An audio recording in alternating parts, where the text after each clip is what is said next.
చైనాలో typhoon Wipha బీభత్సం సృష్టిస్తున్నాయి. దక్షిణ చైనా తీరంలోని హైనాన్ ద్వీపం గ్యాంగ్డాంగ్ ప్రావిన్స్లో తీవ్ర విధ్వంసం సృష్టించింది. గంటకు 140 కిలోమీటర్ల వేగంతో ఈదురుగాలులు వీశాయి. భారీ వర్షాలతో 400కు పైగా భవనాలు దెబ్బతిన్నాయి. 400 విమాన సర్వీసులు రద్దయ్యాయి. వేలాది మందిని సురక్షిత ప్రాంతాలకు చేర్చారు. ఇక హాంకాంగ్ T10 ప్రమాద హెచ్చరిక సిగ్నల్ జారీ చేశారు. మకావు, షెంజన్లో కూడా టైఫూన్ హెచ్చరికలు జారీ అయ్యాయి.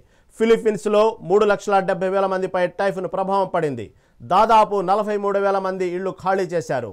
హైనాన్లో 8,30,000 గృహాలకు విద్యుత్ సరఫరా నిలిచిపోయింది. గ్యాంగ్డాంగ్లో 5,74,500 మంది సురక్షిత ప్రాంతాలకు తరలించబడ్డారు. ఈ టైఫూన్ కారణంగా విమానాలు, రైళ్లు, ఫెర్రీలను నిలిపివేశారు.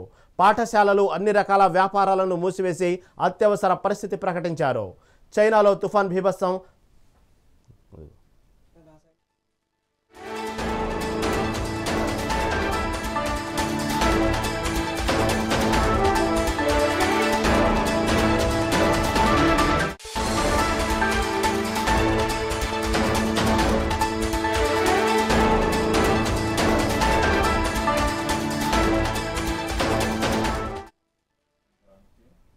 చైనాలో టైఫూన్ విఫా బీభత్సం సృష్టిస్తున్నాయి. దక్షిణ చైనా తీరంలోని హైనాన్ ద్వీపం గ్యాంగ్డాంగ్ ప్రావిన్స్లో తీవ్ర విధ్వంసం సృష్టించింది.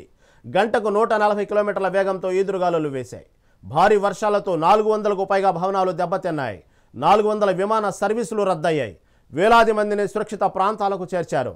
ఇక హాంకాంగ్లో T10 ప్రమాద హెచ్చరిక సిగ్నల్ జారీ చేశారు. మకావు, షెంజన్లో కూడా టైఫూన్ హెచ్చరికలు జారీ అయ్యాయి. ఫిలిప్పీన్స్లో 3,70,000 మందిపై టైఫూన్ ప్రభావం పడింది. దాదాపు 43,000 మంది ఇళ్లు ఖాళీ చేశారు. హైనాన్లో 8,30,000 గృహాలకు విద్యుత్ సరఫరా నిలిచిపోయింది.